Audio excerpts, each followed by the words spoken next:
Rabotai, today we have a very special derush, very special, amazing point, and we're going to do this for a very special man, Lunishmat Yitzhak ben Sarah Bezrat Hashem. That's David Harari, his wife's grandfather. Today's the Yortzai. Listen to this. You ready? So there's a big rabbi. His name is Rav Asher Zelig Rubenstein. He passed away a few years back. But he was a rabbi in Mikdash Melech. He came once a week, and he would make sure every person in Mikdash pretty much got so on a high level of religion. It was amazing to see. And he would come once a week. He was so inspiring, so wow. He said like this. He said that when a person wants to do a mitzvah, if you really, really want to do a mitzvah, I'm talking about real. I'm like you die hard to do it. Hashem will move mountains for you to get the mitzvah done. You see, we have no power. We can only try as much as we can, and the final outcome is up to HaKadosh Baruch Hu. So he brought a proof to where? To Yaakov Avinu. Where's the proof to Yaakov Avinu? The proof is by Yaakov, like this. He slept. He says, "Whoa, my goodness! Did I pass the Har Moriah where my father he was traveling?" And then he's like, "Oh my goodness! Did I pass Har Moriah where my father gave sacrifice with Abraham? Oh my goodness! I have to go back to pray." And it says, as he was traveling, the mountain moved closer to him. So from there's a proof. If you really want to do a mitzvah, Hashem will move mountains for you. And this is what Rav Asher Zelig Rubenstein said. In the yeshiva, he had a havruta. And his havruta would never miss learning. And they would have a break between 6:30 to 8, like for dinner and just to relax the mind a little bit. But 8 o'clock, they would go back to their studies, to learning. And his havruta said that his mother called him up, and his mother said that she's coming to Israel and she'd like him to pick him up from the airport. So of course, Mom, anytime. This is great. I arrived when? At 8 o'clock. So he's like, whoa, he's thinking in his mind, I never missed one time in my havruta. How am I going to miss? So he went to Rav Chatzkel Levenstein. He was the mashgiach he was the big rabbi in the Panovich. So what should I do? So he told him, if you want to do mitzvah, don't worry, Hashem will handle. But the flight landing at 8. Listen to this.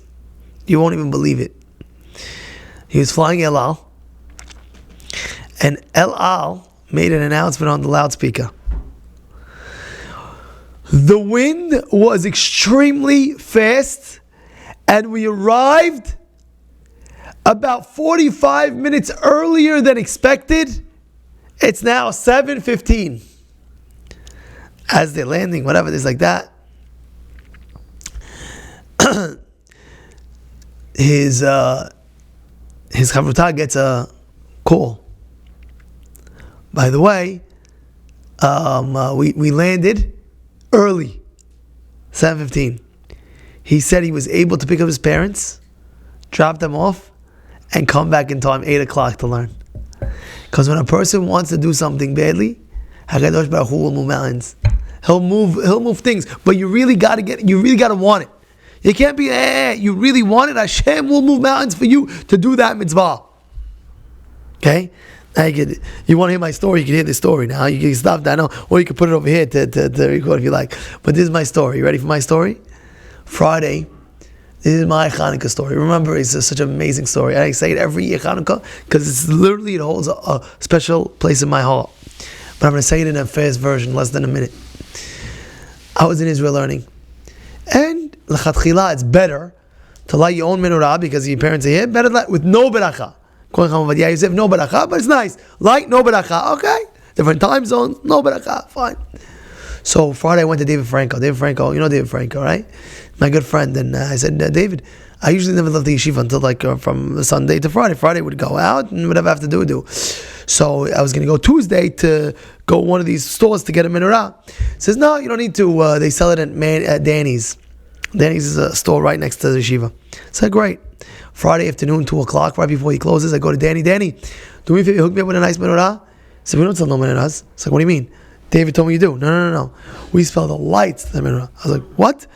I was flipping out. I go back to David. David, he was going to Rav Yaakov Lil that Shabbat. I remember him and Yosef Dweck. I said, where are you going? I was like, I'm going. I was like, no, you're not going nowhere before you get me my menorah. You sketch me. I don't know what. I'm going crazy on him. He's like, no, I thought you meant the lights. I didn't know you meant the menorah. Back and forth. So it was like 3:30. And I want to tell you something. Shabbat was like at 4:30 at the time. And every store closes 2 hours in advance. Like legit in Israel. You know what it is? It's crazy. But I said, Hashem moves mountains if a person really wants to do, even if he do a mitzvah.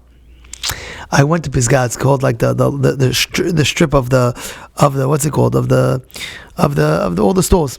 And I went there. I'm going, and I said I'm gonna go, and I don't care. I'm gonna knock on the door. I'm gonna get myself a menorah. I go. I'm knocking on maybe there's 20 stores. I'm knocking, and I boom, closed. And I see a gate closes. I'm gonna knock anyway. Let me see. I'm knocking on the gate. He thinks I'm nuts. Like, what are you doing? I'm gonna do my shtadlut. I'll never forget. I finally go to the last store. And I knock, and there's a Spanish guy there. Like, wow, finally, I got somebody, and he's mopping the floor.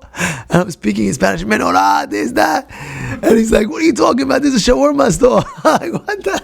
I'm flipping out. I knew it was the end.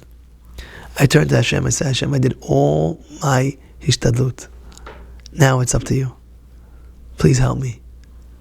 I look. I see a little kid walking, maybe 9 years old, 10 years old. I don't know why. I just asked him, Slicha, efo yesh liknot menorah? Oh, אתה צריך menorah? You need a menorah? I said, yeah, I need a menorah. Where can I buy it? It's like, tavo iti. I'm like, what, you serious? Okay, let's go. Where are we going? We walk like 10 minutes away.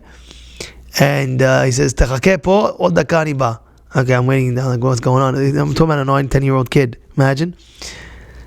And he's on his bike, and I'm like running with his bike. Anyway, he opens up a machsan. Machsan is like the shelter where they like a machsan it's called. And I see in my face, from ceiling to floor, from wall to wall, every type of menorah you can imagine. You can imagine, like any type, cheap ones, expensive ones. Like, what's going on, Mazeh? He says, my mother sells menorahs.